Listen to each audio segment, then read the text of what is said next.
अस्सलाम वालेकुम दोस्तों, आज न्यू व्लॉग के साथ मैं हाज़िर हूँ दुबई में। और आज मैं जा रहा हूँ रासल खोर। ज़बरदस्त व्यू आने वाला है दोस्तों, आप उन्हें वीडियो एंड तक देखें। ये मेरे हाथ में बस कार्ड है और मैं डलवाता हूँ 10 रुपये। यहाँ पर मेरी साइकिल खड़ी है और ये लाइन लगी हुई है यहाँ पे और 10 रुपये मेरे हाथ में है। ये देखें लोडिंग हो रही है, मैंने 10 रुपये डाल दिया मशीन के अंदर।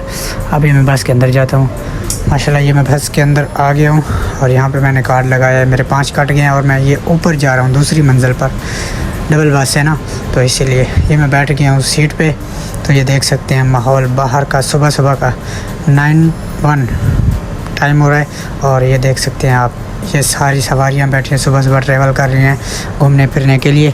माशाल्लाह ज़बरदस्त व्यू आने वाला है, वीडियो को एंड तक देखने। ये बैकग्राउंड का माहौल चेक करें आप।